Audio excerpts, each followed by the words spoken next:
everyone. Hey, hey, hey. What's up? Welcome back to TLDR FC, the podcast for the fellow soccer curious. I'm Danny. And I'm Casillas. And Casillas, I got a question for you. Can I kick it? Yes, you can. Oh, thank God. I'm glad you asked me every time. I've been wanting to. I've been wanting to really bad, but I just wanted to make sure that it was something that I could do as well, like in addition to everyone else, like the entire world. No, I've been thinking about it, and you really can. So, I really can? Yeah, okay, thank you. Thank you so much. A couple weeks ago, I was unsure. Were you? But now that we've done this a couple times, I'm like, Danny can kick it. I can kick it. Danny can kick it. Maybe someday you can. We'll see. I'm working on it. You just got to ask. Okay. Can I kick it? We'll see. Okay, that's fair. Thank you, though. How you been, buddy? Dude, I'm good. Oh, I can't even describe how awesome it is to be, like, in the World Cup. Not in the world, but, like... you made it. Casillas, guys, if you didn't know, Casillas has been trying out finally, and they finally called him up. There was a guy that was injured, and then Casillas was like, I can do whatever country. I don't have any loyalty. And Mexico called me and they were like, "Hey, we made it out the group stage. We don't care about the rest of the games." Right. You can just come in, get out, do whatever, like make yourself at home, like do whatever you want, and we'll just like follow your lead, you know. So they thought he was like a Make-A-Wish, but that's what I told them. What they don't know, don't tell them that it's not true. Don't tell them that it's not true because I told them that I am Make-A-Wish. Yeah. But no, it's just been awesome. It's been super cool. I mean, like even. We've talked about it just through Instagram and stuff like that, or just texting of like, I think you said, I wish the World Cup was every year. Oh my God. Because it's just so much fun. It's so cool. It's so nice. As I mentioned before, it's so nice to have something that you can just turn on and almost every, waking moment. And that's I guess the benefit of them hosting within North America. But every waking moment that you can have at least something World Cup related on, whether it's a game or like the coverage, talking about what happened last night, what's going to happen in the future. It's just so much fun. And I wish it could just like never end. It's so fun. I would say not like, yes, North America for sure, but I think it is, I mean, obviously worldwide, but like, it's funny because even on my algorithm or stuff like that, I'm seeing memes from European countries just talking about how funny it is seeing North American stuff or things like that. I'm like, why am I in England Twitter right now? Like, but I get it. Which can we talk about that? We'll get into the week that we just had. What a week, by the way. Seriously. But can I just ask? I was showing Ashton, my partner. She had a lot of videos that we've been sending back and forth to each other of Europeans and people just like not from America experiencing American things, as we've kind of discussed already. But she brought up a really, really valid question, and I wonder if you have any insight to this. One, how are all these dang Europeans going to Costco without a membership? Oh, wow, I didn't even think about that. And this is coming from someone who doesn't have a Costco membership. Same. So they may have a European pass or something. But two, why? Why are they going to Costco? because truthfully, like Costco, they can't take back the stuff. That exactly, and that's what I'm thinking. I'm like, you're gonna take back, a 5-gallon bucket of Nutella. Like you're gonna need another carry-on for that. Surely that's not TSA. Okay, Well, now maybe those two questions go hand in hand. Actually, okay, where it's like they've heard about Costco. And they just want to go look at the Costco. Sure, but take it all in. Yeah, because you can go to Costco and just be like, I'm thinking about getting a membership. Can I walk around, see what you got? So maybe that's just what's happening. That they're like, oh, we're actually not buying anything, but it's like an amusement park. It's like right. Americans love bulk so much. They have stores dedicated to it. Let's go see it. It's I can see that. I don't mind being a zoo animal like that. I'm like, it is crazy. Yeah. We do buy in bulk. Yeah, but to be fair, Costco, the last thing that Costco needs are more people in the aisles. Oh, my gosh. I, more power to them, but you would not find me there. I am good. My Costco days are over. Yeah. Oh, no. You've got some great deals, but I live in an 800 square foot apartment. I do not, it's not a Costco ready household. No, I get that. My grandma has a Sam's Club membership, and I'll take her sometimes, and I'm like, I'm so stressed out right now. This is the most stressed I've ever. And if there was like Europeans just walking around taking pictures too. Yeah, I'm doing like, TikTok dances. I don't know what would happen for me. Yeah, you're like in an airport hangar.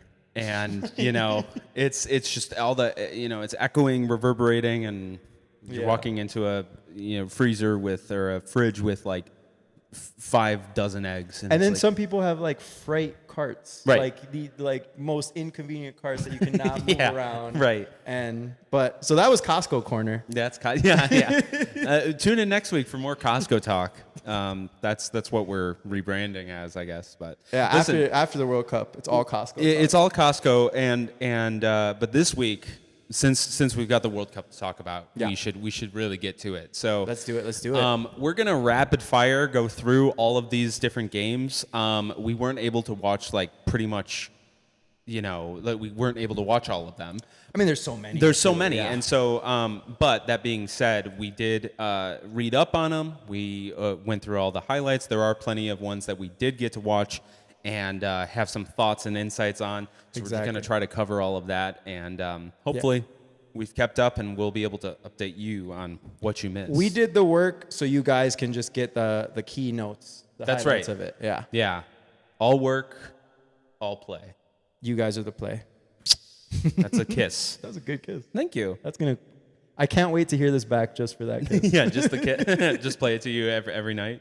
Just kiss goodnight. Yeah. Anyway, so let's get into it. Monday, June 15th. Last time we recorded and live streamed, we had a few games going on. Obviously, right before we started, I think we mentioned it, but the game that was played against Saudi Arabia versus Uruguay, which was a 1-1 draw in Hard Rock Stadium, Miami Gardens. Not much to say about the game other than the fact that it was, kind of a consistent back and forth until Uruguay equalized towards the end. And I saw a thing about Uruguay. I don't know if I want to. I'll just say it now. There's another Uruguay game later, but apparently they have not won a game since 1990 without Luis Suarez in the starting lineup. Interesting. Yeah. So like before, I guess they were on a streak of like losses and draws. Yeah, I was gonna say I was doing the math in my head. And I was like, was he playing in 1990? No. But then he comes in, they get some wins, and now he like hasn't started, and they still have not got a one. They got a draw here, and then the next Uruguay game we'll mention. But yeah, just without him, they have.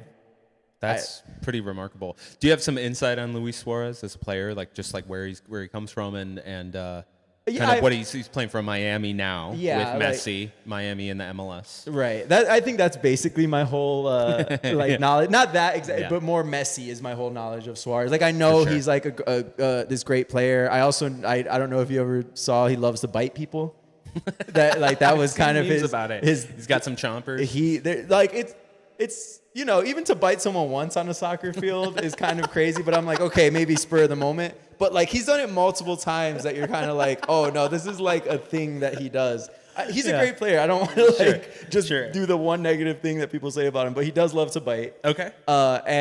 He played with Messi in Barcelona. I see. Okay, they've had this great. That was like a big reason of like when they were courting him to come to Miami. They were like, hey, your buddy Messi's here. And obviously he's going to be like, and it's kind of crazy that they still have that same chemistry that they had in Barcelona. Because that was back when like they had Neymar too, that Barcelona, like absolutely crazy squad. But they just have always had great chemistry. He's a great goal scorer. So it was always good for Messi to find him in the middle. Messi plays to the sides and Suarez is more of like a middle attack. But he's also great at assists. Just a super all-around player. But like I think him and Messi just really gelled together. And then on Uruguay, I mean, he's had some great moments aside from biting. But he's up there. I'm not sure if he's dealing with an injury or why. He hasn't been playing. Yeah, why he hasn't been playing. If he was called, we haven't gotten to Uruguay on our like history checks. Yeah. So I'm not for sure as to why he hasn't been as a part of it. But as far as I know, he's one of the most historic Uruguayanese players of all time. But that's my Luis Suarez info. There you go. Yeah. So 0-0. They weren't able to pull off a win without him. Mm-hmm. Then we ended the night with Iran versus New Zealand, which also was another draw. We were full of draws on that Monday. I believe if I'm looking back on that Monday, Yeah, that was like the day. Wasn't it? It was something. Saudi Arabia versus Uruguay 1-1. Belgium versus Egypt 1-1, and then Spain versus Cape Verde 0-0. So we had a whole lot of those days where it's been a lot of draws, which has been cool because especially we'll get into it more. The smaller countries, when they draw, it's like they won the whole thing. Right. Which because like you go in as a small country versus a powerhouse expecting like, well, hopefully we get a goal and we only lose 5-1 kind of thing. Sure. But if you're like, even if there's no goal scored, it's like that is a win for us. The point that you get from a draw is worth so much, especially in this competition. And it can mean the complete opposite for the other team. So in the case for Spain and versus Cape Verde or Cabo Verde, they, a draw for Cape Verde is a win. Spain, a draw for them is a loss, because they really were kind of banking on this to be a walk in the park compared to some of their other and now they have to play like a catch-up thing, which is hilarious. So Iran versus New Zealand, if memory serves, this was a game of two halves that looked identical. They were mirrored because New Zealand came out swinging with the first goal, and then Iran equalized. And then in the second half, New Zealand came out swinging for the second goal, and then Iran equalized. So despite, kind of going back and forth and having a few chances on both sides, they ended the night with a draw, which I think that both teams should probably be happy with that based on their grouping and stuff. So a point to point, especially when unless you're, like you said, one of the powerhouses that are expecting 3 points. That's right. To come away with a point is better than not. Yeah, absolutely. No. Math. There you go. Let's bring it to Superstar Tuesday, as I'm calling it. Tuesday, June 16th. Started off with a bang with France versus Senegal. Yeah. This was an interesting game for the first half. I don't know if you got to watch too much of it, but this was a work game for me. Yeah, for sure. France looked a little. They seemed to have control of the game in the first half, but they did not seem confident about it, which was interesting. And then the second half came around, and it was like, oh, never mind. This is France. This is the France team that has been in the World Cup final for the past 2 World Cups. Mbappe now, dominant. He was fantastic. He is now the top scorer for France of all time, which is pretty remarkable, being only like 27 years old. Knocking on the door of all-time scorer, which we will get to. But I have words to say about that because especially after this weekend, as remarkable as some of the records that were broken, I'm thinking there's honestly no chance that these stay. Oh, for sure. This record for a long time. For this game, he got 2, right? He got two of the France's 3 goals. I believe he got 2. Yeah, and then he gets up there to like I think tied of like 3rd all time. Yes, and at the time, we'll get into it obviously later, but when he got the 2 goals, he like moved into 3rd. Like tied with Messi, which we'll get into that. But we're really burying the lead, right? Yeah, yeah. Like, being I wonder really what subtle they could be about talking about. Exactly. But like then you look at the kind of chart. I'm sure you've seen the chart too of like the all-time scorers, and Messi has I forget how many games, and Mbappe has like half that amount of games. Like the fact that he's at this point to be so young in his career is just amazing. It's tell you what, I mean, it's. As much as Messi is regarded as the GOAT, we've got dictator Mbappe. And if you don't know about that, that's something that is, for some reason, that there's certain things that people throw out there and then throw it at the wall and see if it sticks. And that, for some reason, has completely stuck. The idea that Mbappe as a player himself is like in charge of everyone. He's dictating the game. Dictating the game, exactly. And he is dressed up as like Mao and oh my gosh, the memes are hilarious. Yeah, they're crazy. But all to say, he can really back it up. And really, really scary French team coming. I think they made a statement, especially. Yeah. I don't know if you saw, too, the kind of conversations that were happening afterwards. Like, we don't have to get that deep into it, but, like, the whole Thierry Henry, Zlatan, Lalas beef. Yeah, Have you seen that oh stuff? my goodness. Yeah. and- So you can maybe fill that in a Well, little bit. I think it's been Fox. It started with Landon Donovan saying that the French team looked arrogant because they came out in that first half a little more like you were saying, like Right. they didn't Little seem, lackluster. yeah, and I think to Landon Donovan's eyes, he's like, well, they just expect to beat Senegal. That's why they weren't locked in the first half, and then the second half they were like, oh, maybe Senegal's better than they expected, so they turned it on and ended up winning 3-1, and was kind of like, I don't think it's even backhanded compliment, just a backhanded like. It's sports analysis. Yeah, which is I think his job. But, right, fair, but I mean, like they won. So exactly. But so then that goes to the Fox broadcasters. They hear that, and Lawless, right? He's the USA former USA player that's on the Fox broadcast. Thierry Henry is the former French player that's on the Fox broadcast, and Zlatan. I can never say his name. Zlatan Ibrahimovic is. Now I'm gonna blank on where he's from. We'll get to it, but he's the third former player, and obviously Zlatan and Thierry Henry. Swedish. He's That's Swedish, right. of course. He's the Swedish correspondent on the Fox show, and obviously Zlatan and Thierry Henry, they have way more decorated careers than Lawless, just from being.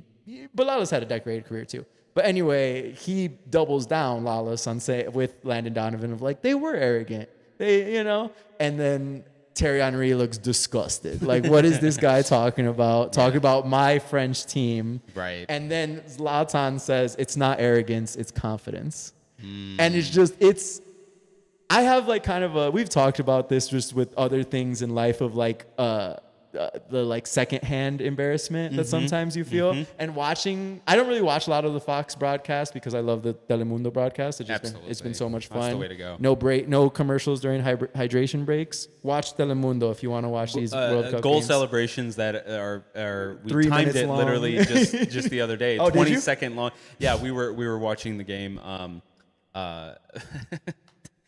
Getting ready for a wedding, and we were up in the hotel room, and we were watching the Netherlands-Sweden game, which we'll get to, and the goal celebration of the announcer going goal.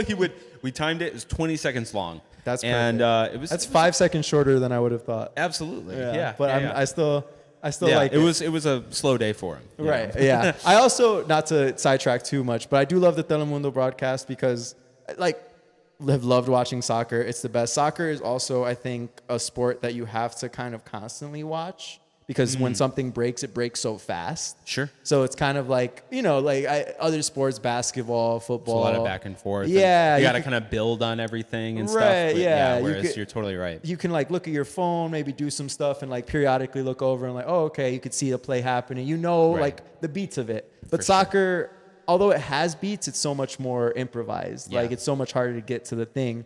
And what I like about the Telemundo broadcast is that sometimes I will have to look away. I'll have to like give my dog some food or some water. But then like when it gets intense, you can feel this like of like, oh yeah, and then Freeman to the goal, Freeman goal, and you're like, you can feel it. Whereas like USA, it's like, oh, a pass here, a pass there, oh, and goal, and it's a goal. They did it. What a shot by him. And it, like the level of passion doesn't really raise as much. Whereas I feel like the Telemundo broadcast were like, even if they're close, you could feel it in their voice that it's getting higher. So that's why I love the Telemundo broadcast for many reasons. But I haven't been able to watch a lot of Fox broadcasts, but now I'm a little more interested just to see this beef that is brewing between them. Well, and also this is not to say too, obviously it seemed like Zlatan was kind of defending Lawless and like his agreement with Landon Donovan, but it seems like Zlatan also hates Lawless, which we might not get too much into. I don't have too much insight, but of all the clips that I've seen of Lawless, I'm like, will you shut up, man? Like, it is just fair. He is the most like stereotypical like American. Like, I'm like, dude, just stop. Yeah. Like you're doing nothing to disprove the allegations of American egocentrism, and so and then Zlatan is like notoriously from when he was a player like very blunt and very like doesn't care about your feelings. And he'll pick a fight. He'll pick a fight. Yeah. So it's just kind of like I mean, shout out to Fox Broadcast for putting them together. But Right, I'm like, honestly. a part of me is also like how much, because they have to talk play away into from away from the cameras too. But it's also like there does seem some genuine like I just don't like you kind of thing that I'm like it's kind of great. There's a video of where they're talking about the pregame ceremonies. I think with the U.S. game, and they are actually in Seattle. I could be wrong. It might be another stadium, but they're talking about the pregame stuff. And Lawless talks about how he feels it in his nether regions. I think he's talking about like that. You saw that, yeah. And he's talking like about the bass. I can only assume. And Henri is like literally he just like looks up like he just does a Jim from The Office, but even better, just that kind of like deadly French stare. It is a really, really cringy video, but it does feel a little validating to have someone actually react to it instead of being like, absolutely, because it is just it's so annoying when people get that way on broadcast, but will be even more annoying. Just keep listening and watching. Exactly. Don't you worry. They're gonna be like, these guys like each other too much. Exactly. So there's no beef here. Yeah, well, this is strictly vegan. This is a vegan no podcast. beef. This is a vegan podcast. As we're like eating pizza and shit. Yeah. Anyway, let's get to Iraq versus Norway. My main takeaway from this game, and I don't know if you have any more insight on this, but essentially, Norway is scary. Oh my God. And not only are they scary because they are good, but also because they are filled with Norwegian giants on the team. Look like Vikings. The height difference between these players, I mean, it is ridiculous. These guys look like Scandinavian gods. They are scary looking. Did you see their before they left to the World Cup, their like photo shoot? Oh my goodness. Where they were all like dressed as Vikings and stuff. That is just setting the precedent of like this is what you're seeing. Yes, yeah. When we're coming with this energy. Yeah. Really, really scary looking. Or did you see the meme of Haaland, the best guy on Norway is Erling Haaland. Yeah. And there's this like meme going around of like an Iraqi player has the ball, he's like going away, and Haaland's just behind him like this, and looks like double his size. Let's see if we can pull this up real quick. Insane, but they're like, imagine you play for Iraq and you see this coming for you. I wouldn't even want to kick. I would just give him the ball. I would just give him the ball and run the other direction. Right. He is, well, first of all, let's pull this guy up. This guy he's got a look. Yeah. Ashton, I've watched a few Man City games, and she has condemned his hair. So it's part of who he is now. I was gonna say it's really a part of it, and honestly, as much as it is a particular look when he's got it, greased back, or if he's got it in a ponytail.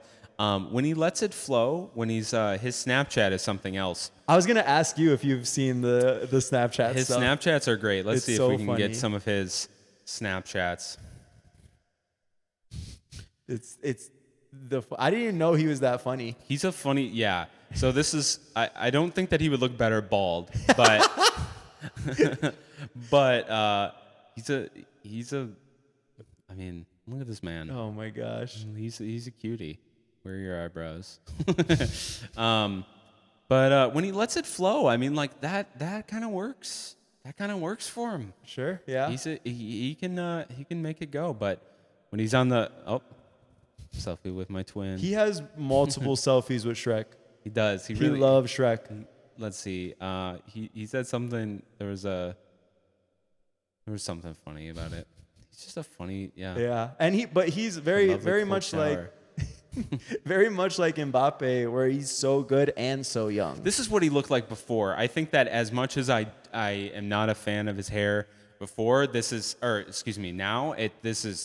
far worse. He has made it his own. Yeah. He has made it his own. He is a force to be reckoned with his hair. I think about that not often, but like every now and again with athletes, where like, especially I think once they get to a certain level of fame, I think they feel like they have to have something that like distinguishes them. Yeah. Like, not to bring up Jalen Brunson again, but like I think he got the like mini braids to like stand out more than when he just had like a regular like flat top haircut. Yes. Or things like that of like, or like when Messi went blonde at Barcelona. Oh my for a while. goodness, Like I forgot about that. I think that's the. This is what we're referring to. This is an actual screenshot of him in the game, and he tracks down. Yeah, look at this. That's terrible. I wouldn't want, like, he's crouched completely down and the same size as that player from Iraq. He is a scary, scary guy, but also the goofiest looking dude. Yeah. This World Cup might make me a fan. Honestly, yeah. Not to say I'm not. We were talking pre-pod. I don't have like a big relationship with Haaland just because like I don't really play he plays for Man City. I don't really play as Man City on FIFA. I don't really watch a lot of Man City. I know his stats and I know his greatness, but I just haven't really watched as much in terms of like other players. For sure. But I think if they really are like keep making noise in the way that they are, I might become a fan because it's cool to see. Greatness that young is just cool to see. Yeah, even just his performance with Norway. They look very good, just within their group, it's an impressive group. So I'm curious to see these matchups that are coming up because obviously the book has to drop at some point, or the shoe has to drop. The shoe and the book. If you're at a library, everything's dropping, man. Yeah, who else is dropping stuff? Who's dropping stuff? Messi. Oh my God! Lionel Messi. Did you just Google Norway? I was hoping that they would come up at like who's just the soccer Googling? team. Well, I just want to check the score. They're up 1-0 on Senegal I see. now. Okay. I googled Norway hoping it would be the soccer team, and they gave me the country, which makes sense. But come on. Yeah. Norway's up 1-0 on Senegal currently. That game is happening right now. Right. But we care about you guys, so we're getting this first, and we'll watch the highlights of that game after. Yeah. Sure. But what did Messi believe do? it when I see it. Tell me about Messi. Messi was crazy. Messi was like, you know what? I'm gonna go brazy right now. He wasn't even crazy. He was full. He was out for blood. Full brazy. Yeah, that's right. And the final score was 3-0. How many of those did final goal count for Messi was 3. So really, it was Messi 3, Algeria 0. Kansas is Algeria, no less. So it didn't. For real? Yeah, it didn't. I was thinking about that as I was watching the game. You had just told me how Kansas has just embraced Algeria. Yeah. And then when I was watching the game, I was like, they playing shoot. Argentina first? But here's the thing: they went to. They had to go to Missouri to play. Because they were in Kansas City, Missouri. So they weren't on home soil. That's unfortunate. I know. No, that makes a little more sense, but also I think Messi is just inevitable. Messi is inevitable. I mean, so here's one of the craziest stats I think I've ever seen.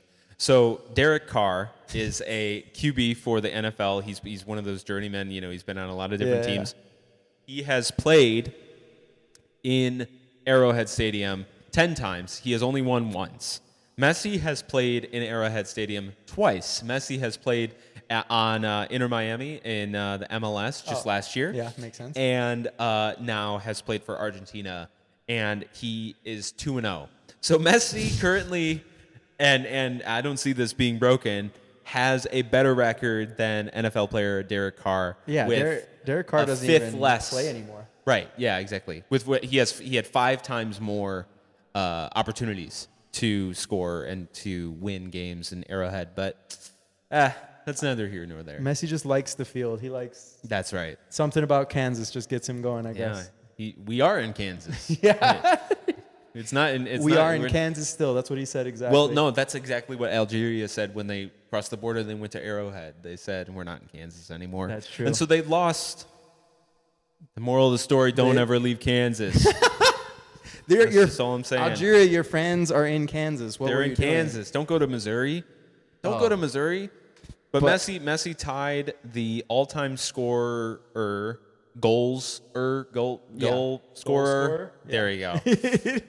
Of World Cup goals, which was 16, right? Yeah.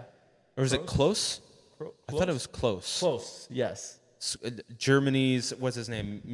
Miroslav? I believe it was Miroslav. Yes, he had 16. Miroslav Klose. So And now, and that's what we were talking about earlier with Mbappe, where prior to this game, those 2 goals tied Mbappe with Messi. Right. And then it was like, it was kind of funny. I don't know if you remember. It was only a week ago, but I feel like now with so many games going on, like this game was a week ago, but it feels like it was 2 months ago. it sure does. Like I mean, I remember being so hyped. Even I was luckily not at work for this one. It was the night game. So I was watching it as he scored. I'm like, yes. Because that was the thing. The discussion going in is like, Mbappe's tied him. If Messi doesn't score, and Mbappe's still going to score, what's going to happen? Yeah. So he scores the first one. It's like, cool. He has it back. Then he scores the second one. You're like, oh, okay. Cool. He's on his way. He's going to beat the record at this point. Yeah. And then he gets the hat trick. Crazy. I was emotional. I was like, all 3 goals were beautiful, too. And I've seen some discussion about this of like, he's obviously just great. Like from all facets of the game. But one thing that I think he is really great at, and I think I had noticed during the game too, is that he just knows the spots to be even without the ball. I think he's just not necessarily predicting exactly where's the ball going to end up. Not even on like a pass. You can kind of predict where a ball is going to end up on a pass because you run plays, right? But more like, oh, I know if they shoot it and the goalie blocks it, more than likely it'll be in this area. He's always in the right areas. Yeah. And he's getting these kind of like cleanup goals. And they're not to like take away from the goals. You have to be in the position to score those goals. But he's so good at being in that position. Like he's always in the right spots and always like ready to get the goal when it's time. But he's not like forcing anything. We'll talk about another player that perhaps is forcing too much. Yeah, absolutely. But he's never forcing anything. He's just playing in the flow. And I think that's why he's also had this longevity. It's kind of like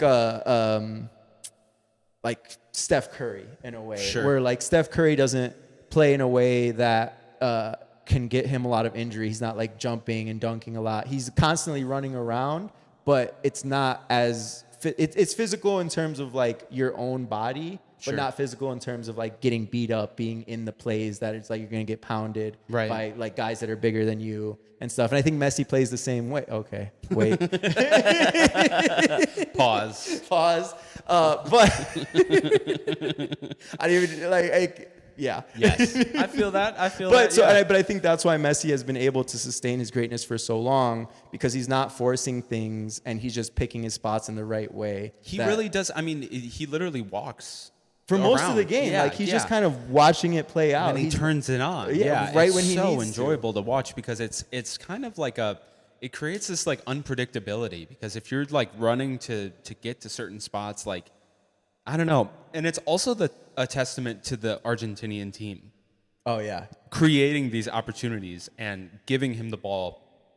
Like that pass, I think it was literally the first goal. The pass from the middle of the field to him, just past like 4 defenders, just perfectly hitting it, slicing it through the field right to Messi. Obviously, like, he is a fantastic scorer. He would not be put in that. If he wasn't put in that position, he would have nowhere near the amount of goals that he has. Right. And I appreciate that about him, as much as like, you know, celebrating goals and stuff like that. It's like, it's all kind of like arbitrary and kind of fun or whatever. And you can do whatever you want. But of the goals that I've seen from Messi this time around, and there have been plenty to pull from, I have enjoyed how much he celebrates with the entire team, because I feel like they deserve it just as much as he does. Yeah. And I also think they have so much love and respect for him too. Yes. Let's hope that it's not a like, you better celebrate with me. No. I don't think so at all. It didn't feel like that, at least. I don't know if maybe or if you've seen these videos of them walking out too, where they kind of all wait for him in a way they're all walking out, but then they kind of walk to the sides, and then he comes in the middle, and then they all walk, and it looks great because he's like not that tall, you know. He's a shorter player, so most of the guys on the team are taller than him, but he's in the middle, and they're all just walking around him, and it just like aura is used so often, but you can really feel like they have this respect for him, and I'm going to bring up Jalen Brunson again. Let's do it. Let's bring it up. Let's keep a Jalen Brunson counter. We got probably, 6? Yeah, we're at 6 far? now. But I've been hearing these talks from like players on the Knicks team of like, when you have a guy that you feel so confident, it brings the confidence to the entire team. For sure. Where it's like, that was a big thing with the Knicks, with them coming back on the Spurs so many times where they were down these huge points. but you could still feel that they had this confidence. But because they are with their teammate so often in practices and every day, and they know that he has this confidence. And I think it's the same for the Argentinian team, where they're with Messi so often. They've seen what he's done, and they know that they're like, if I can just get to the right spots, get the ball to him in the right spots, I know he'll do something amazing with it, because I see it every day. For sure. And I think that that level of confidence in just one player brings confidence to the entire team. It's like all we have to do is not make mistakes, and we got a guy that'll close it for us. Yeah, and I think that in turn, like that allows Messi to relax a little bit and then turn on the gas when needed, instead of just getting completely wiped at the beginning of the game trying to be the hero. Yeah. You know, he's capable of trusting his team and then allowing them to give them, you know, as you said, set him up for these opportunities, so that when he turns on the jets, it is like scary. Yeah. That you can hear it in the announcers where they're just like, "Oh crap!" Like it's happening. This is happening right now. You know, so it's definitely you know, like exciting to watch. And this game, I feel like, was one of the first games that I watched. That, you know, watching the Argentinians play, you're just like, this is like poetry. Right. It is, you know, that not without fault, but like, there were just so many moments. I was texting you about it. There were so many moments where I was just like, God, that was beautiful. Like, that pass was incredible. They were in control. And I feel like there wasn't much ego. Like, despite them being so good, there just seemed to be this kind of like natural cohesion throughout all of them, and 100%. It was so beautiful to see. So yeah, that's like what I found shocking about it too, because I think, well, as you know, they won the last World Cup. So that's right. There's obviously that kind of like not chip on your shoulder, but kind of like a target on your back. Yes. Where everyone's like, oh, this is the team, this is who we have to knock off. And I think sometimes in other sports, especially, the World Cup is maybe different because there's so much, like, there's 4-year gap. So, you know, it's so much of the team changes over and stuff, but like it's still bound to happen. Like, this is the defending champion. But so you get these teams that are sometimes a little more nervous, or like you could feel that they have this pressure on them, and now they want to prove something.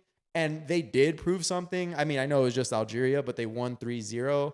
But it never felt like they were forcing it. It never felt like, oh, you guys want to see something? We're going to show you something. It was like, we're going to just play our game, and we know it's going to work out because it's our game. Right. And that's so cool to see. It's not like, let's force this. Let's calm, do this. cool, collected, very scary. Yeah. It's just the best. And I have a quick little thing.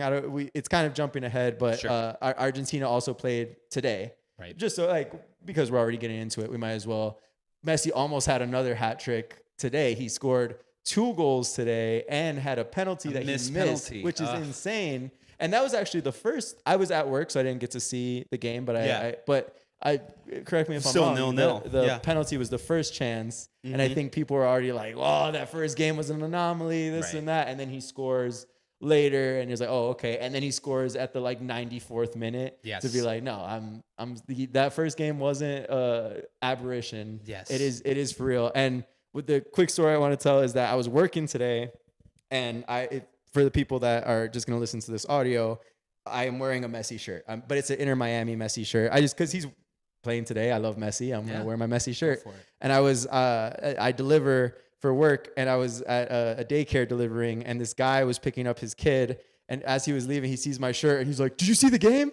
And I was like, "I'm working." No, I didn't, but I had seen the highlights already, but I'm like, I saw he got 2, and he was like, he almost got 3 if he had missed that penalty. And I was like, oh, he still got it. Like, and never talked to this man before in my life. Sure. I've never seen him before. I go to this daycare to make deliveries, but like, he was just a parent. Right. But like, just, that's what Messi does. Yeah. You know, that is like the joy that he brings to everyone that watches the sport, of like, you're witnessing greatness that like is, you know, sadly fleeting because of like age, but it doesn't even feel like it. It's so cool to be a part of it, though. Yes. Yeah, I absolutely am with you there. I'm so glad that we jumped into this when we did, because there's a lot of history that obviously you and I kind of missed out on. You were aware of, but like may not have been like knee deep like we are trying to be now. Yeah. And it's really, really fun to see, because I mean, growing up in Chicago, there's so much history within our sports, and as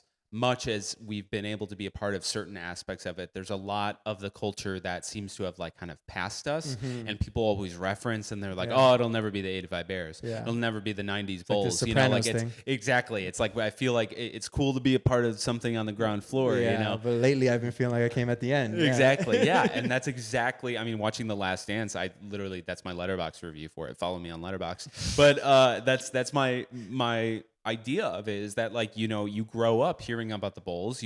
I mean, you go to, like, I was just in Europe and people are still wearing Michael Jordan stuff. Obviously Air Jordan is such a brand, but even just Bulls gear, Right, yeah. like, nobody cares about Josh Giddey in Europe. Like, you know, outside of a select few, Yeah. people In still care Australia. about, yeah, they do in Australia. I'll give them that.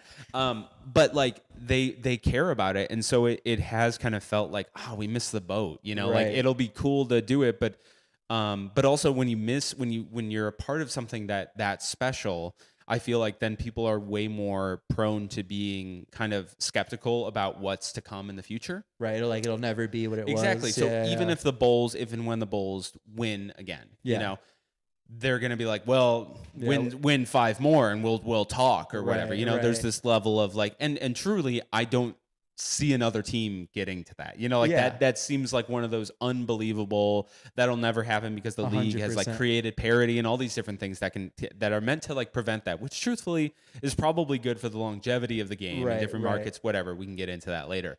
But that being said, within soccer, seeing how much it's growing in the U.S. and throughout North America and stuff, seeing this talent, obviously people, you know, can throw out the accusations for the MLS being a retirement league, but the idea that you've got the fact that people have year after year argued less about Messi being the greatest of all time. Yeah. It is now kind of becoming the collective consciousness. Like, this is someone that we can all kind of put our you know, eggs in one basket for, and all agree this guy is the greatest. Like, Yeah.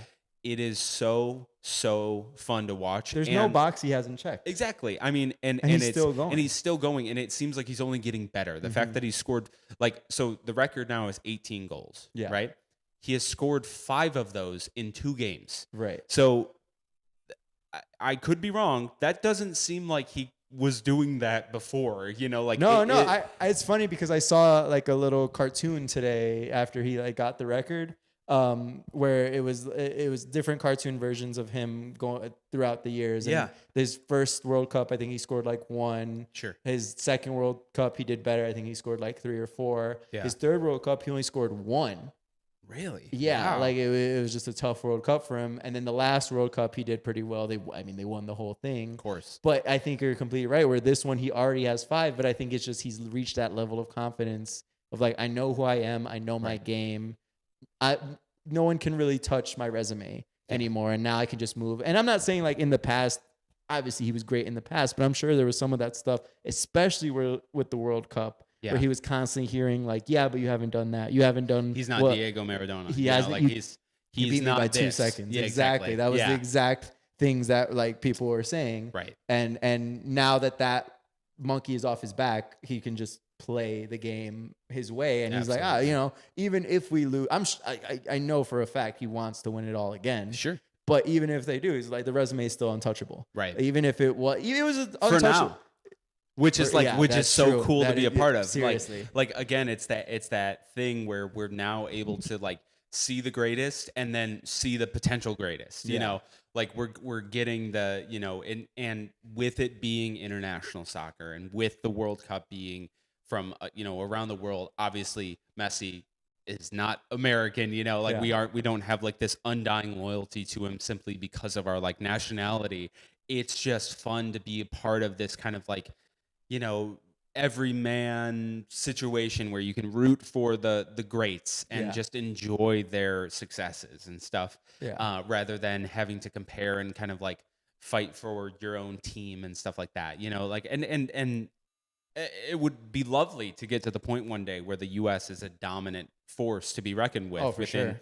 you know, and we'll get to their performance because truthfully they're kind of on their way. Mm-hmm. Not by no means are they in the, you know, conversation yet when it comes to the, you know, compared to the greats like Argentina and France and what have you, but it's fun now to be kind of like viewing everything from 1,000 feet in the air and just enjoying it for what it is, and witnessing history before your very eyes. No, So seriously. pretty awesome. No wonder, it's no wonder why Ashton and I were talking, like, obviously not coming from a vast soccer background, her even less so. And she's saying, we're watching the game together, and she's like, it kind of makes sense why people are Like passionate. passionate, and why he's able to sell out stadiums and to witness this one guy. Right. Just have grown men sobbing. Exactly. Yeah. Like, he has that effect on it. And even from her perspective, was able to kind of like see that and acknowledge The it. greatness is you can just see it. It's awesome. It's cool to see how infectious it is, and how much it isn't just like us diving into it. Like, even someone who could care less about a lot of it is just, he's like, I get the aura, I get the vibe for it, so it's not superficial, it's like earned. Right. Exactly. Yeah. Exactly. And I'm like, wait until you hear about Lamine Yamal. Oh my God. Which we'll get to. Yeah. Yeah. But that being said, the last game of the night was Austria versus Jordan. This was a later game. I was kind of feeling like, what's going to top that Argentina game? Nothing. Nothing. The Austria won 3-1 versus Jordan. This is Jordan's first World Cup ever, which I didn't realize. So it was a pretty positive debut. But they weren't able to get a goal hold in up first. I know. Yeah, not too bad. There's plenty of other ones that we'll mention about their first goal that it took a couple games. So positive start from them, but ultimately not enough to stave off the experience of the Austrians. Good job, Austria. But good job to you. That brings us to Wednesday, and a game that I had kind of circled on the calendar was Portugal versus DR Congo for multiple reasons, and both reasons that I had were actually kind of disappointing. One, Portugal I thought was going to be a good team. They might still be. They might be, but with a huge but and a huge asterisk to that. And two, DR Congo was missing their best fan.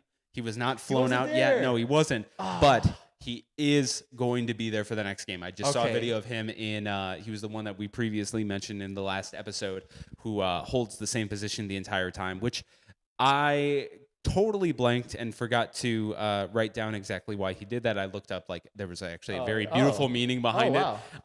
And I failed to get the right stuff. So we'll talk about it next week. But really disappointed for multiple reasons. Yeah, exactly. We'll remember. Yeah. And the final reason for it to be disappointing was that it was a draw, 1-1.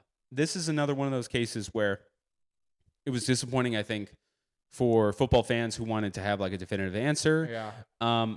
It was disappointing for Portugal fans because they kind of see that as a loss. But on behalf of DR Congo, this is a win. Yeah, this is a huge exact thing we were talking about earlier. Exactly. It is the first ever goal for DR Congo in the World Cup. Good for them. So good for them. Props to them. And so this was the thing that I was saying about earlier with Messi, where he's picking his spots. He's not getting in the way, but he knows that his team knows that he's going to be where he should be. Right. And not forcing anything. And I think the big conversation coming out of this game was on the opposite side of that is Ronaldo, who is Portugal's best player, was their best player, but like their all-time best player, Ronaldo is. But he is older as well as Messi, but you can kind of feel that, like, I have to prove that I'm still him. Rather than Messi's like, I don't feel like I have to prove it. I just do my thing. Like an insecurity. Kind of. Yeah. And I don't want to put, like, I obviously don't know the guy or anything like that, but like just hearing the like kind of discussions because even before going into it, like you said, people thought Portugal was good, which they do have a good team that's filled with talent. But a big thing that people were saying could be holding them back was they don't know if they're kind of using Ronaldo like Messi, but more out of like a respect thing of what he's done, not necessarily who he is now. Or it's like now I think they have younger players that are better than him right now. Like, I'm not saying those younger players are better than him. They could be. They could be, but if they gave him the opportunity. But the fact that he's still there and he's still like, I'm starting, I'm coming out and playing. Because like you even see like Brazil, Neymar is not playing. Uruguay, Suarez isn't playing.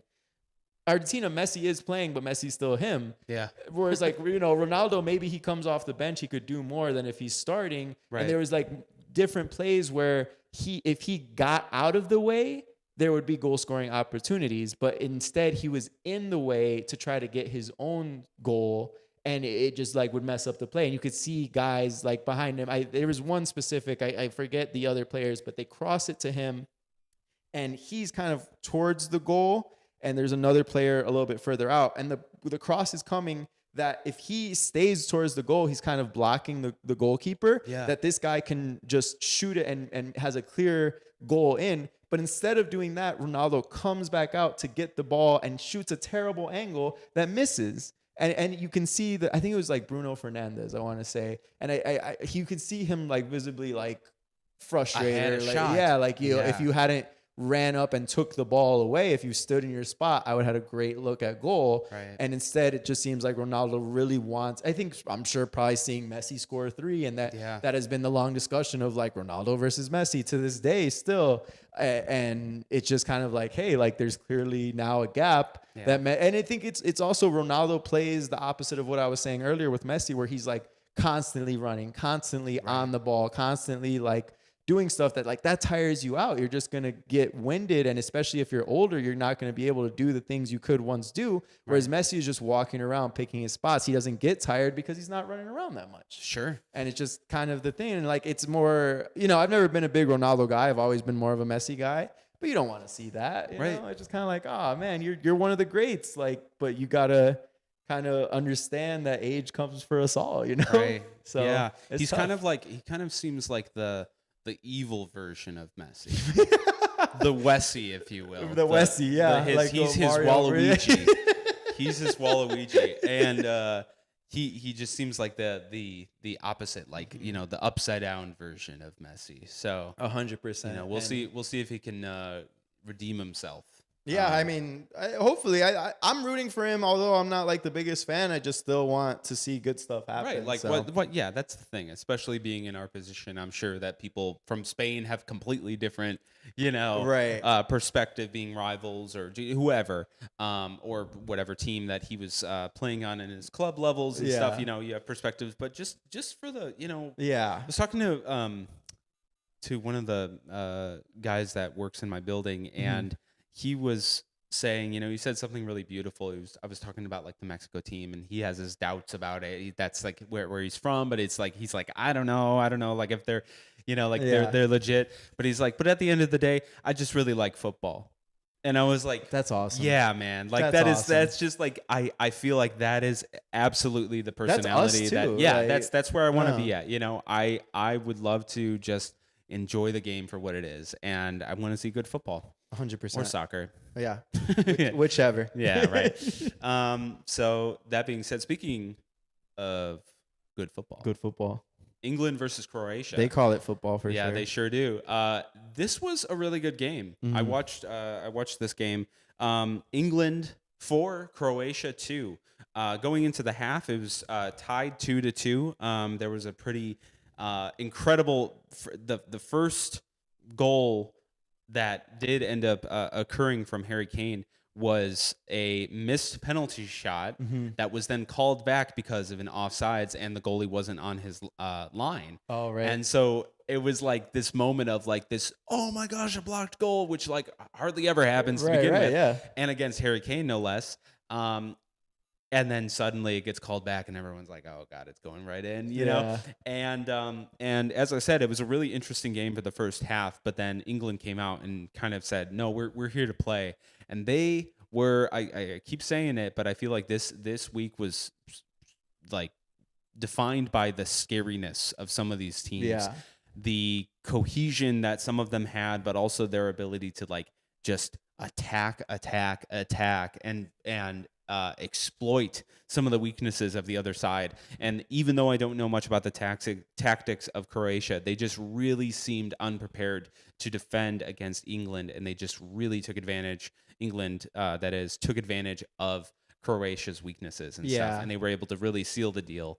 It seemed like England too. I think going into the tournament in general, I feel like has been kind of pushed to the side Yeah. a little, despite For sure. the talent that they have on the team, but no one really, especially I feel like even English fans, but I think English fans already have kind of a pessimism Of course. to them. Yeah. I think, But then also this like, but we're going to bring it home. right, they can't help. They're the but- worst team in the world, but also I love them more I than think anything. it's the same with like the Mexican fans and the Mexican course. team, where I was like, Yeah. could they win? Where I know, Yeah. I'm like, no way, but I'm like, Yeah, but maybe they're going to win. Yeah. And I think that was the thing with this one. I unfortunately couldn't watch this game. I was working, but I was bummed too, because I like both these teams.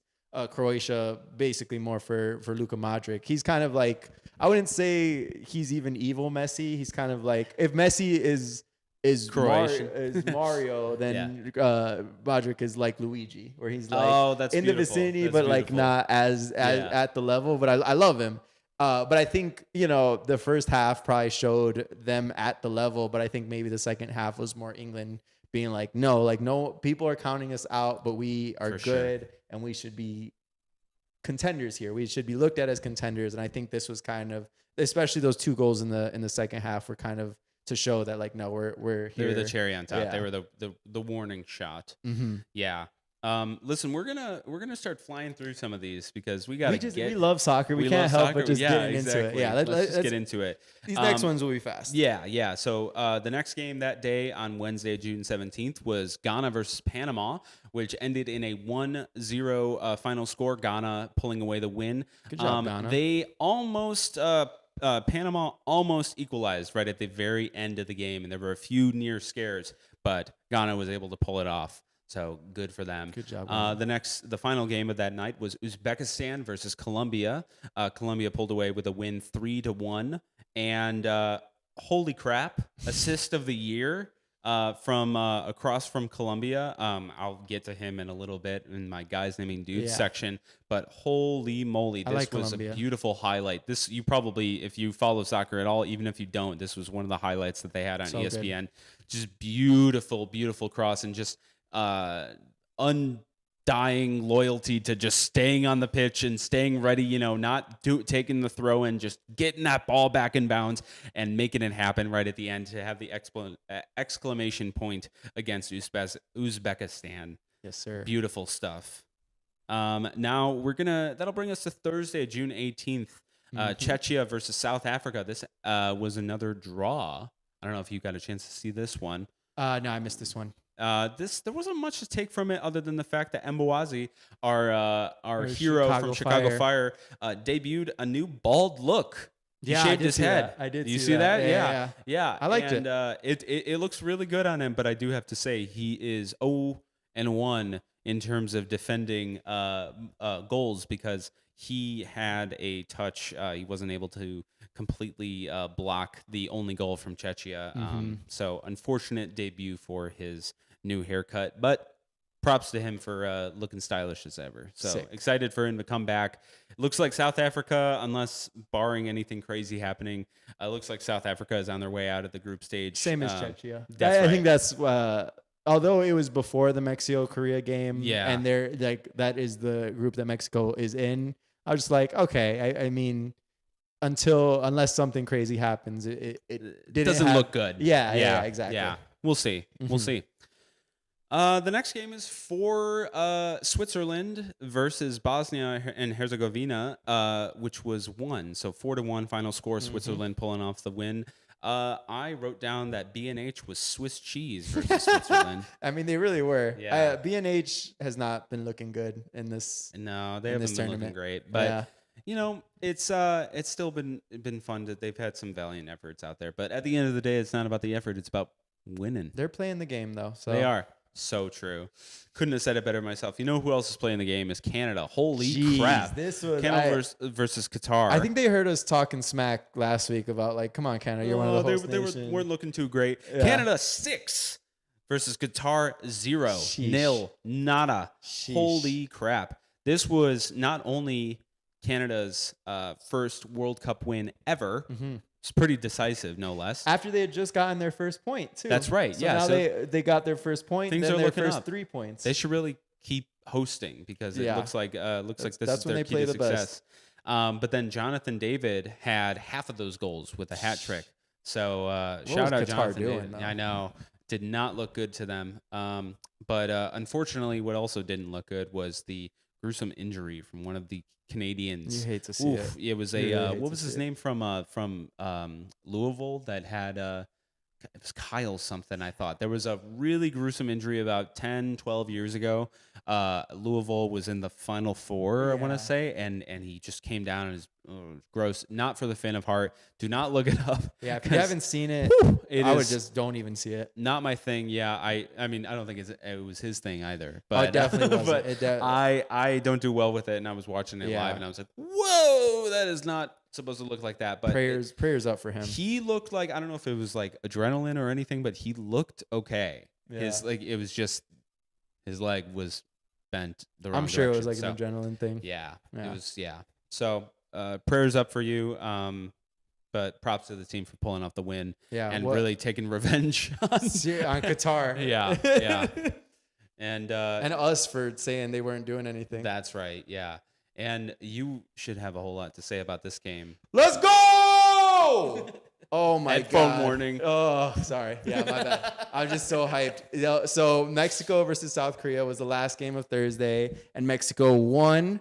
Got one goal versus South Korea 0. It was awesome. Beautiful. It was so cool. I actually, this was the first game I didn't see at my house. I went to a bar with some friends to like see with people and stuff, see the vibe. I invited Danny, but he had a beautiful wedding to go to, so he could not come and see it with us. But it was cool. We were talking before the pod too of like, it was really fun to see it at a bar with fans, and like the bar we went to wasn't super packed, but the people that were there there was a good amount of Mexico jerseys there, which was nice. And when they scored, like the bar cheered. When they won, they cheered. When they got that absolutely amazing save, That was save of the year. save of the year. Oh my God. For like, first he saves it once. He's on the ground. If you watch any soccer, you've probably seen it's one of the big highlights, very similar to the Colombia cross. But he's on the ground and they have like a ricochet, and they South Korea player kicks it again, and from the ground just lifts up his hand and like at the line stops it from going in. His fingertips. It was such a good goal. There's all these memes now of like Merlin the Duck, like The one wearing the Mexico jersey that we discussed last week. he's like a force ghost just helping stop the goal. It was so good. But I was telling him before for the pod, I don't know if I'll keep watching games in public areas, especially ones like Mexico or USA where I'm very invested, because like, you know, we're having conversations, but I'm also trying very hard to look at the game because I'm so like, what's happening? So like, we're talking about something and then that save happens and I'm like, I don't know what to look at. And but it was so cool. It was so much fun. And with this win, I also want to say, love South Korea. It was like the Mexican fans Someone had to win. and the South Korean fans love each other. And it was like not even afterwards, I feel like there was an animosity. Like it felt Right. like South Koreans were happy for us and the Mexicans were like, thank you so much, you know, which I'm like, hopefully that would have been the same the other way around. But like, it was just really cool. And it was tough that they had to play each other, but like the respect was clearly there. And you wrote, it was a hard fought game. I mean, it was only 1-0. It was really anyone's game. It was kind of, and I think the Mexican coach afterwards was saying it was more the first team that made a mistake was going to lose. It wasn't going to be because these teams were so evenly matched. And also with this win, Mexico stamps their place into the round of 32. They're out of group play. They obviously have one more game in group play, but it doesn't matter. Ochoa might start actually because the game it'll be against Czechia. And I actually looked up. I was a little confused because I was like, okay, well they've won 2 games, so they got 6 points, 3-3. And South Korea has won 1 game, so they also have 3 points. But now they play South Africa next, I believe. Sure. And I was like, okay, if they win, they would also get 3 points and they would have 6. And if Mexico loses, they'll only have 6. So why was it that Mexico gets through? The way the World Cup does it is by head-to-head tiebreakers. I see. Okay, That- it's not goal differential. No, it's the third thing. Because even Okay. if they tied in head-to-head, then it's goal. So first it's overall record or overall points. So a win is 3 points, a tie see. is 1 point, a loss is 0 points. Sure. So if you have the most points, like if you have 6 points, everyone else only had, or like the next person only had 3, Right. next team, then obviously you get in. But if it's 6-6, then you go, okay, head to head, Mexico versus South Korea, who won? Mexico won, so they get in. But if it was a tie and they would have both had 4 points, then it would have been, and they tie the next game, they would have 5, then it would have been goal differential. So Math. that I know. There you go. Just so in case you're at your World Cup viewing party and you're like, hey, how come Mexico is already in? It goes points, head-to-head matchup, goal differential in terms of how to get in. That's super helpful. Yeah, and we'll get to it for the next game, but yeah, of course. Speaking of which, USA versus Australia, a pretty. Well, before, do you want? I kind of just took all the Mexico please stuff. do. Did you want to say anything? No. You said it all. It was a beautiful, beautiful game. Like I said, it kind of felt like somebody needed to win. Right. Yeah. It was going to be disappointing if it was like a 0-0 draw. You know. Even if they, I'm so glad for that stop. Just for the highlight of it. But even if they scored that, it would have been like, hey, there would have been a lot to take in from it. But I think that it will help Mexico in the long run, and I think that South Korea has the chops to make something happen. They look real good. And I also, this will be the last thing I say about it. I feel like I've come to terms with like Mexico isn't going to give these like dominant wins. I think that was like my problem with the first game where I was like, you guys have 2 extra players because South Africa has 2 red cards. I think it's more like just similar almost to the Argentina game of like play your game, look for your opening. And hopefully, like we've seen a lot of like park the bus games too, right? Where it's kind of that of like get your goal and then just stay around there. I don't think they'll come out here trying to get like 4 goals or anything like that. Just kind of get their 1, get their 2, and make it out with unharmed. Interesting tactic. We'll see if it works for them. 100%. I'm also really excited just to see Mexico hopefully go far in this because of the home field advantage. Yeah. There's something to be said about it, and I really enjoy watching Mexican games because of that. Within this specific World Cup, it's just really fun to see how many green shirts are in the building at all times, and also how many games in Mexico are being played in like almost the entire stadium. Seriously. Has maybe 25% Mexican shirts. We'll get to Japan, but I feel like half of their stadium was filled with green shirts, which was so fun to see. Yeah. But U.S. As I was mentioning, has a pretty decisive victory against Australia. I thinking that, maybe I'm not alone in thinking this, but there was this kind of feeling, was Paraguay a fluke? Was it this I think we had mentioned it last week too. Yeah, exactly. And so Australia, I think, while by no means a top tier contender, it was definitely a let's see if it was a mistake. Let's see if this is legit. And I feel like things are looking good. They did this entire game without Christian Pulisic, their main captain for the team, and everyone who has been kind of hyping up as one of their main people on the team. And so going into it, once you've heard that he wasn't playing, I feel like people were already dismissing I don't know. They could just tie. We'll see. Yeah, exactly. So the idea that they pulled it off with a clean sheet and were able to score 2 goals, both of which were kind of wacky. Yeah. One was a own goal that they obviously they set it up. They set it up, of course, but it was technically an own goal from Australia, and then the other one kind of bobbled in and just took a really good bounce and just landed just awkwardly into the goal, and goal's a goal. That's what I said, and I think that the energy of the stadium had a lot to do with it. They were playing in Seattle, and Seattle's a soccer loving town, and boy was that beautiful. It looked like the crowd was super into it, and Pochettino had a lot to say for the fans at the end of the game, and I'm hoping that there's some stuff that can come from it.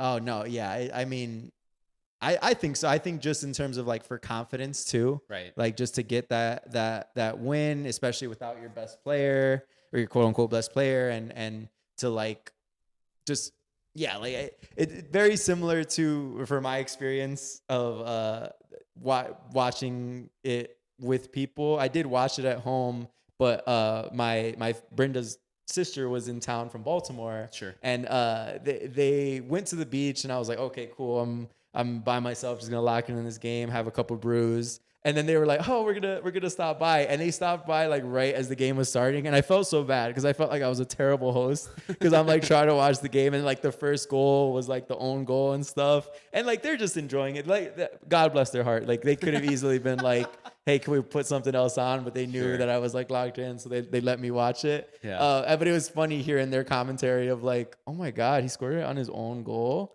Should he just quit soccer?" And I'm like, for real? I'm like, I mean, that's good analysis, you know? But I was also like trying to talk, but like, so it was the same thing with the Mexico game where I was locked in, but I also had to hold conversation. You need like a cryo chamber, like no distractions, lock in. Exactly. Yeah, it's the only way I can watch it these in games. like a movie theater or something. Yeah, I feel that. I had to tune into this game kind of halfway through, so I played catch up throughout the game. Yeah. But I feel like as much as I was, like watching and taking it in, it was cool to see what some of the commentators had to say about it. They were asking Henri at the end about like, what he thought about the game. And he was talking about certain things that Pochettino was saying and how his kind of tone about their competitive spirit is changing and shifting as their wins come along. Yeah. He talked about like, before the tournament started, Pochettino had this kind of vibe of like, let's see how far we can go, and let's have fun, whatever. But I guess that Henri's assessment was a lot more closer of like, when we get to there, not let's see. It's like, no, we are anticipating, we are planning for when we get to these, the group of 32, group of 16, you know, and even further. That's great. Like it It's a shouldn't great be spot. because if you come into it like everything's a surprise, like a win is a surprise, you're never gonna feel the confidence. You're never gonna be prepared. Yeah. Yeah, exactly. Yeah. And I might add too that there's stats about the wins for the World Cup and for the US. The only two other times that this has happened within the World Cup for the U.S. getting 2 or more wins is within the 1930 World Cup, which was the first ever World Cup and only had 13 teams to begin with. Yeah. And the 2002 World Cup where they made the quarterfinals. Oh, see, those are good signs. Not a bad, not a bad position to be put in. So obviously, as much as I don't want to get ahead of ourselves, it's a pretty cool spot to be in. It's awesome. Can I give you some rapid fire Australia stuff? Let's hear it. Their coach Tony Popovich. Wait a second. I don't think he's related to Greg. I don't think he's related. Okay. Greg Popovich is the former coach of the San Antonio Spurs. One of the best, if not the best, NBA coach ever. Yeah. But so Tony Popovich, Australia. Hopefully you could reach those levels. I don't know, but the furthest they've ever gotten was the round of 16, which they got in 2006 and in 2022. Wow. Okay. Yeah, in Qatar. Their first World Cup was in 1974, so it was a good 54 years. 54 years till they got in there. And they've only made it 7 times to the World Cup, but they're currently on a run of 6. So in 74, they made it. They didn't make it again until 2006. But they've been consistently there since. Oh, wow. Okay. So all that to say is that, like, although they're not this powerhouse with a lot of history, they do have some history of being around and being a solid team that I don't think this is anything to, sneeze at, if you will, that USA beat Australia because they, also their nickname, which is the Socceroos. Fantastic. Just Danny was telling me before a pod, they're one of the only other countries that also call it soccer. That's right. And because of the popularity of their own version of football and also rugby. Yeah.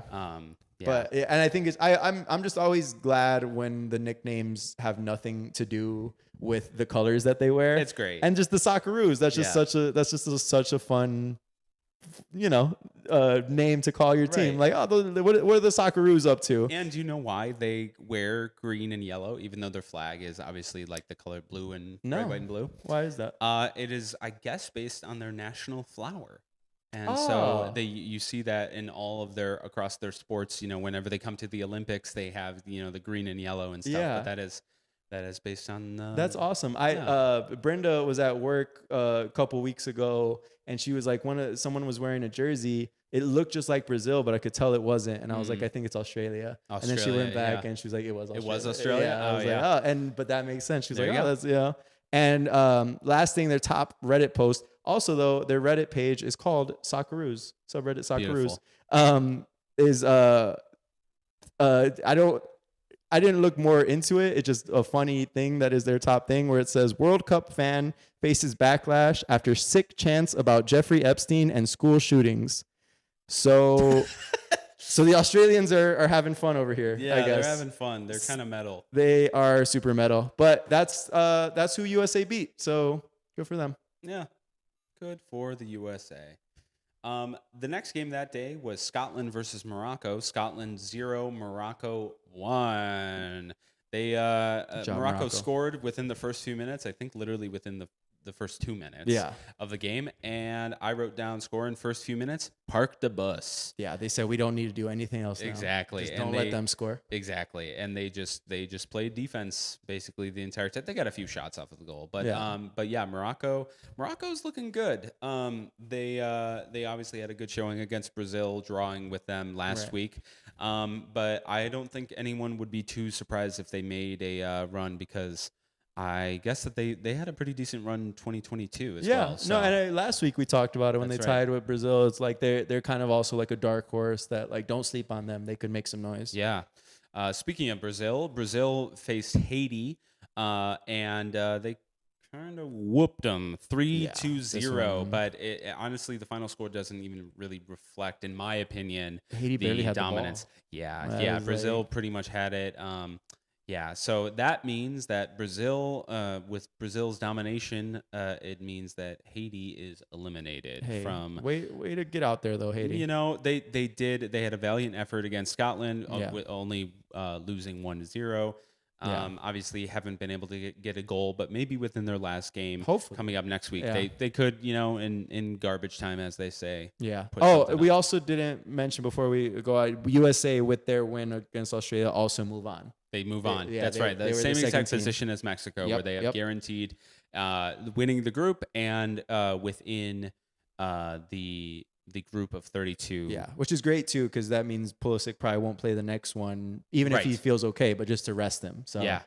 we would love to see a Chris Brady start. that would be huge. That would, our maybe even Chicago a second Fire half. homegrown kid. Chicago Fire goalkeeper. Let's see if we. I did see for Mexico. I think Ochoa is sure gonna play. I don't know if he's gonna start, but they're saying that he's gonna play, which that's awesome. That would be beautiful. Yeah. Speaking of our group with the U.S., the last game of that night was Turkey versus Paraguay, which Turkey had 0 and Paraguay had 1. They won the game. Paraguay scored the fastest goal in the tournament, so very similar to Morocco versus Scotland. I couldn't believe it. I know. I wrote down score fastest goal in tournament, park the bus, get out the bus, set the bus on fire, get a red card, make Danny hate himself for wasting his time watching this game. Yeah, this was the stuck first. It out. This was the only game I could watch the entirety of that entire day, and I was like, why? Of all the games, why was it this one? Yeah, I did not watch. I think I had it on. I walked away. I came back. They were already winning 1-0. And I was like, okay, well, this game seems like it's going to go a certain way. Yeah, there wasn't much that happened. But luckily, the next day, the first game that was being played, a lot happened. Netherlands versus Sweden. The final score was 5-1. Netherlands looks good. Yeah, against Sweden. After the blowout that Sweden had against Tunisia, obviously Tunisia is by no means a top contender of this tournament, but wow, goes to show that they can still get some. That was the score that they had last week, 5-1 against Tunisia. The opposite, and then the complete opposite. You know, and not without talent, not without chances and stuff. It was just Netherlands. There's levels. The entire There's levels game. to it. Yeah. They looked, as I mentioned, it's just a theme. They looked very scary. So wouldn't be surprised if Netherlands makes a lot of noise throughout the rest of this tournament. Yeah. Speaking of someone who else is going to make a whole lot of noise is Germany, who looked a little unprepared against their opponent in the first half of the game against Ivory Coast. Of course, Irish Irish's own. Yeah, seriously, Ivory Coast, I forgot about that. Yeah, Germany won 2-1, but Ivory Coast had a 1-0 lead for. Dude, I was going crazy for a second. There was a minute that everyone was thinking, I thought they were gonna do they it. might pull it off, especially because the first half Germany was not able to get any points on the looked board. so good. So Germany, of course, was able to pull out the win. But hopefully this is the end for the Ivory Coast. They hopefully should be able to still get out of their group. But fingers crossed. We'll see. The next game was Ecuador versus Curaçao. Let's go Curaçao. This was a big game for Curaçao, Let's who obviously go. had a horrible game against. Well, I guess that your definition of horrible could change based on how you look at it. They had a horrible game, horrible result of a game, 7-1 against Germany last week. But they got a draw with this game against Ecuador, 0-0. This game was defined by the goalkeepers. The saves that the goalkeepers on both sides had were remarkable. Look up the highlights for this game only for the saves, because they were just some really, really funny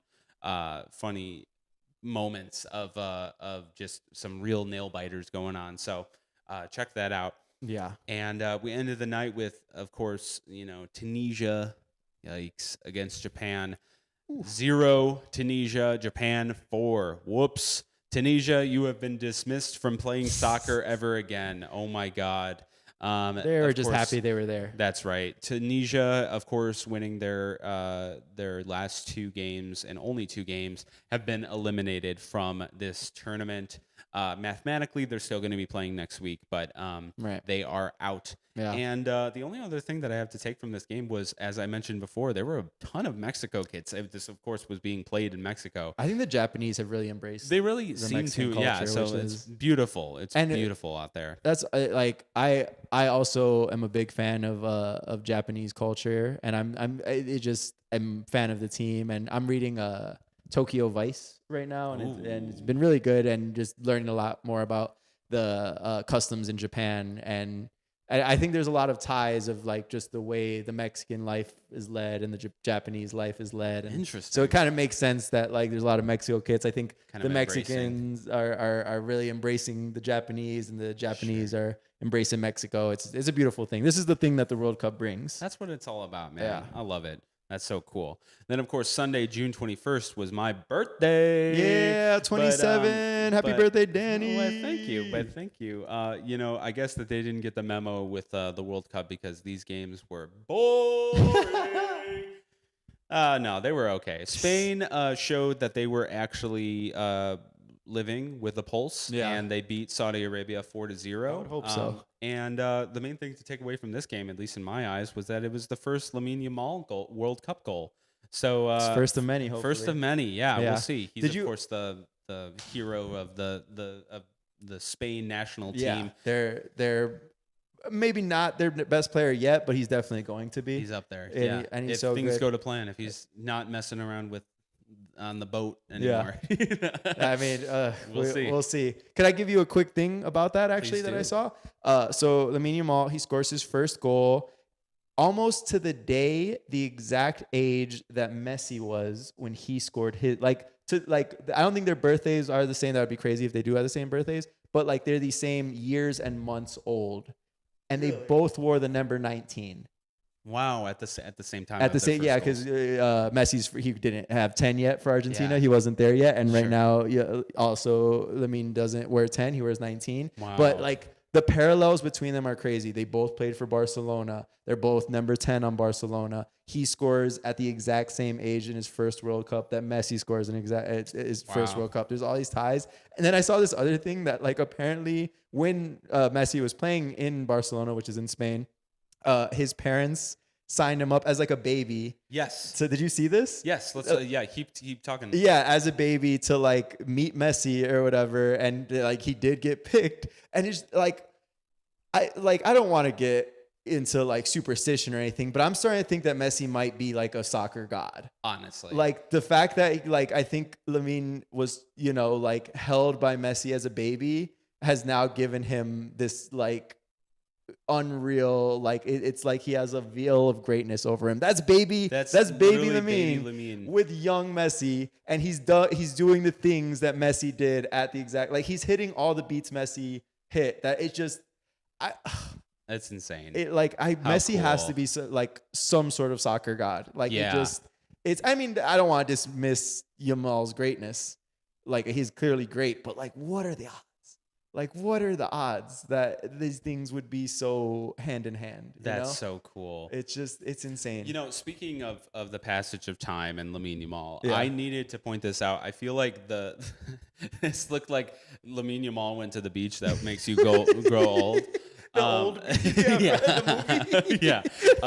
In this, I mean, no disrespect. Obviously, this was a beautiful game for Cabo Verde, but when I saw this, I was like, "What on earth?" That's like, I thought that it was hilarious. like an edit that someone made of like Lamine older. I was like, it was just the face crazy. swap thing. Yeah, exactly. It was just crazy. I just needed to point that out too. That's amazing.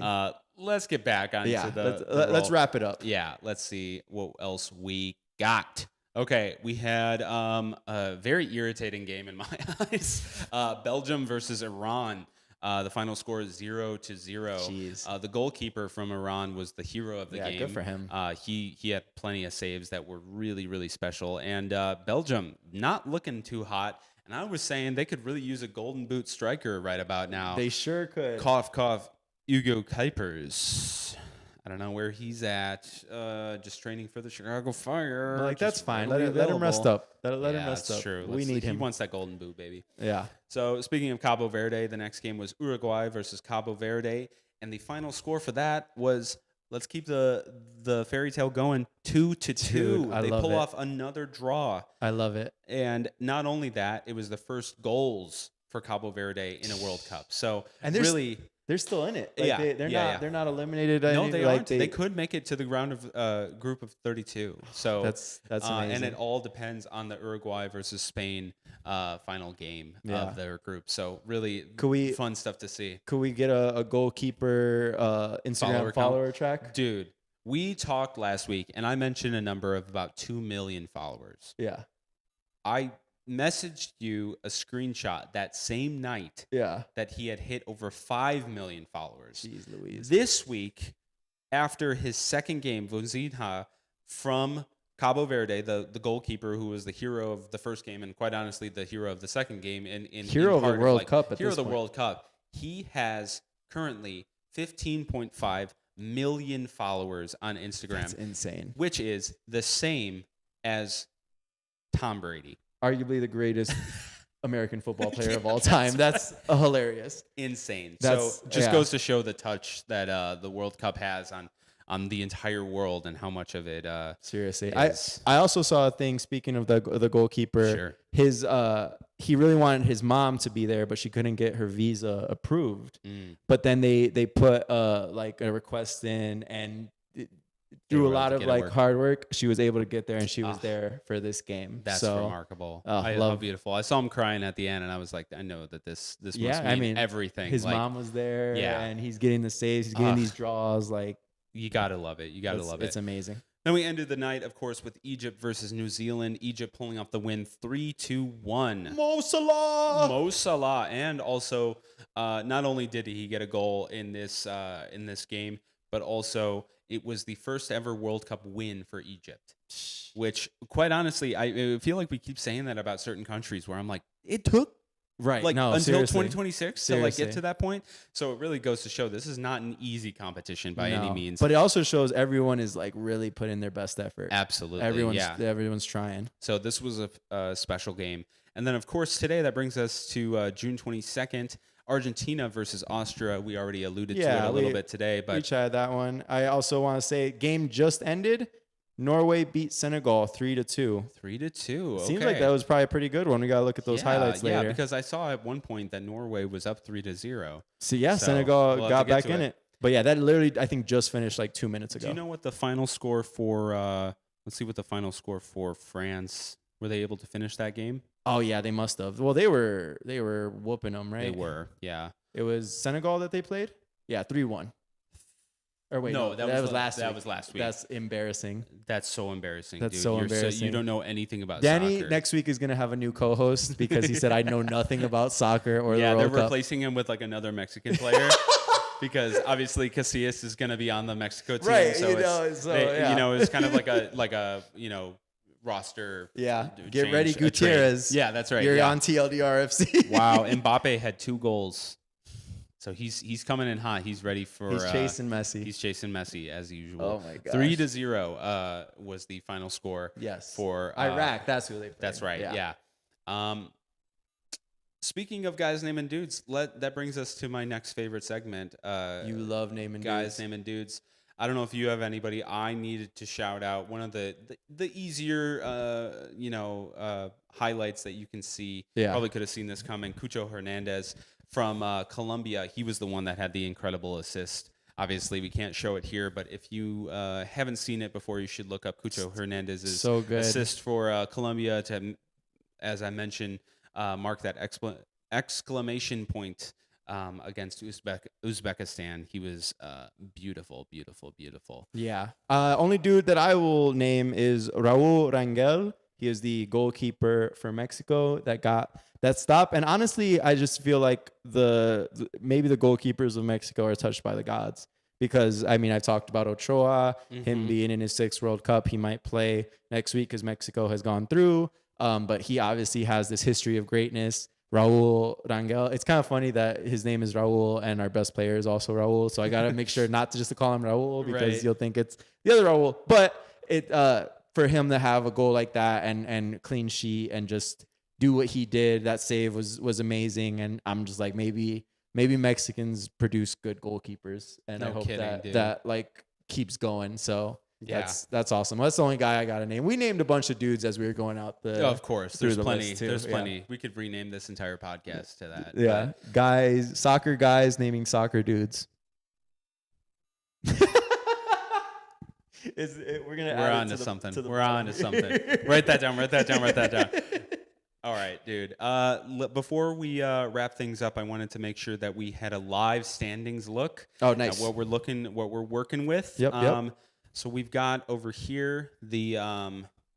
Let me see. I'm gonna look up the World Cup standings. I don't know if it's updated quite yet.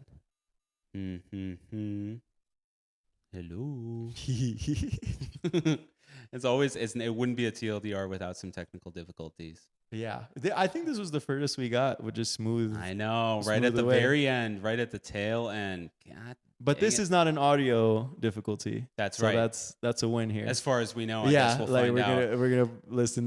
We never recorded any of this. Yeah, I don't know why it's not working at the moment. So I'll just go ahead and do it off of our main view. Cool. And shout it all out. As of right now, let's go through the whole groups. I guess that we can maybe alternate a little bit. Sure. I'll let you do the Group A. Group A is because it's Mexico, isn't it? That's right. I know you love Mexico, man. Group A, Mexico is 1. They got 6 points, I believe. That's right. Yeah, 6 points. They have 6 points. South Korea is 2 with 3. Czechia is 3 with 1 point, and South Africa also has 1 point. And last, it seems like Mexico and South Korea will be moving on. That's right. Mexico for sure, but South Korea pretty sure too. For sure. Then Group B, that brings us to Canada. They, of course, have 4 points. They are tied with Switzerland right now with 4 points. Bosnia and Herzegovina have 1 point, and they are tied with Qatar with 1 point. So Canada and Switzerland eyeing the group of 32. Yeah, hopefully Canada can hang on. Yeah.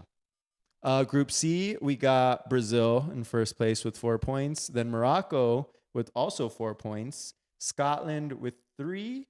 And Haiti with 0. But that seems like all 3, Brazil, Morocco, and Scotland are in it. That's so, right. Yeah. So Scotland could pull it off. They could sneak in as one of the 8 additional teams in 3rd place. Yep. But of course, Haiti has been mathematically eliminated from the World Cup. No chance. That's right.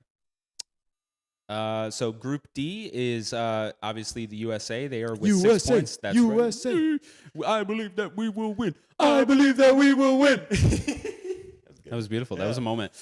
USA has moved on to the next round for sure, even though they have one remaining game with 6 points. Australia is tied with Paraguay with 3 points as of right now. And then Turkey, of course, with 0 points. They have been also mathematically eliminated from the World Cup contention. I think it's going to be Australia. That's my, even though they're tied, I have faith Paraguay in them. has a chance. The Socceroos, though. I love the Socceroos We'll just see, for that we'll name.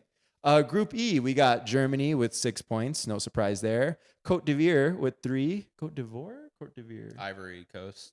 That's what Ivory I always Coast, go for. yeah. I don't even. I see all of those accents and tildes yeah. and whatever, you know.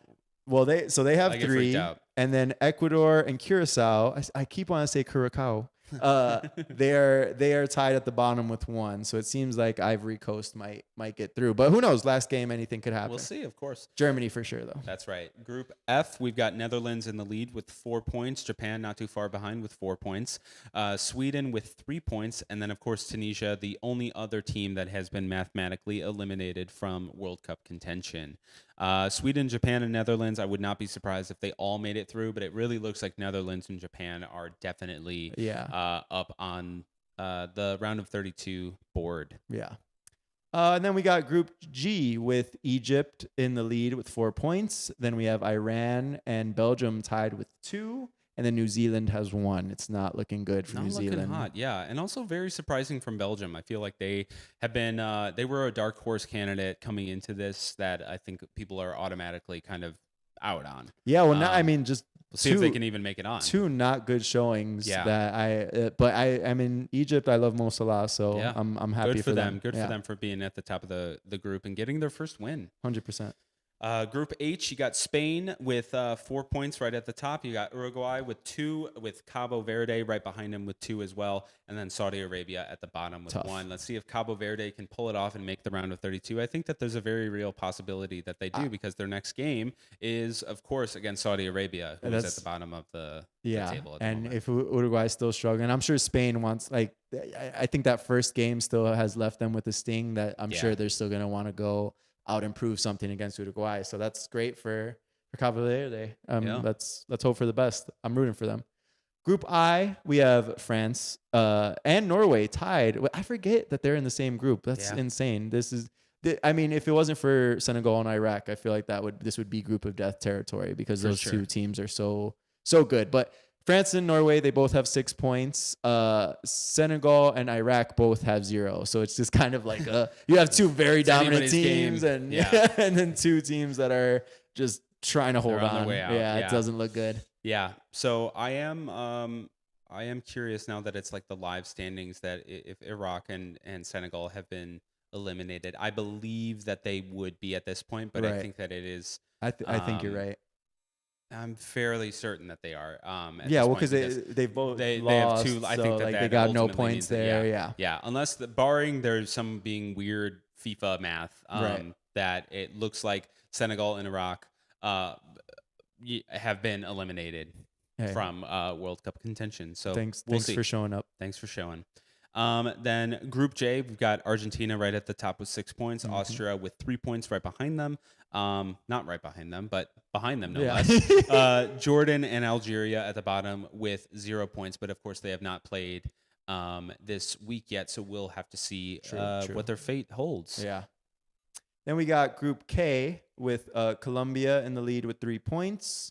DR Congo and Portugal both have 1. That's interesting. And Uzbekistan has 0. So not looking good. Yeah, as we get later into these groups, a lot of these teams haven't played more than 2 games. They've only played 1. So it's really kind of take this with a grain of salt based on the live standings of things. But kind of does seem like where it might play out though. Yeah, except for this last one. That's right. Go ahead.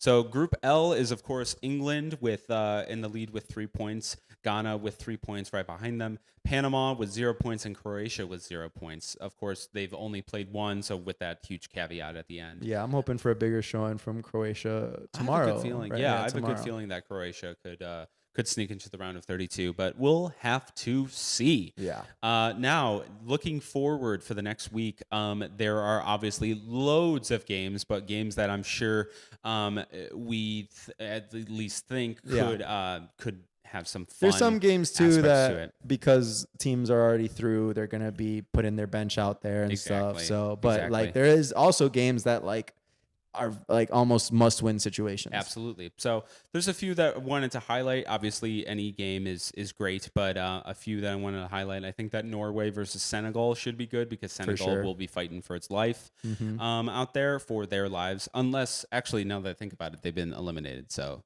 probably not. You can probably skip that one. And same with France versus Iraq. Jordan versus Algeria, that should be good because of both of their positions. They're obviously both in a predicament at the bottom of their table, so they'll want to see if they can make something happen.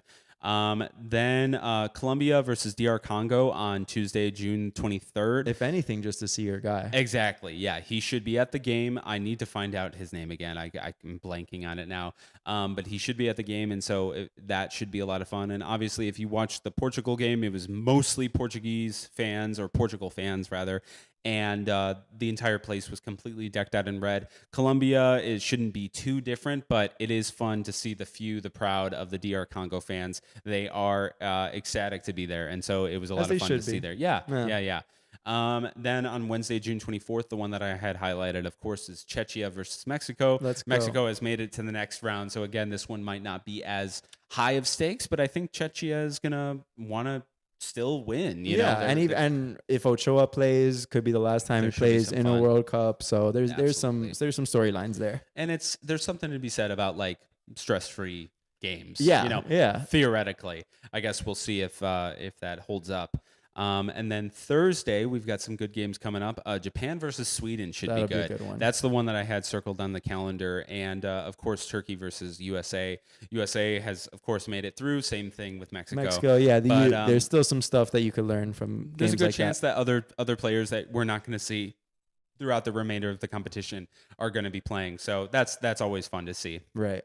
Friday, we've got Norway versus France. This should be a great game, hopefully, because obviously both teams have made it to the group to the round of 32. Essentially, if you score over 4 points within your group, you're almost guaranteed a spot. But there is still just like a pride, prove something aspect exactly. Here. And I believe that there are certain incentives if you win your group.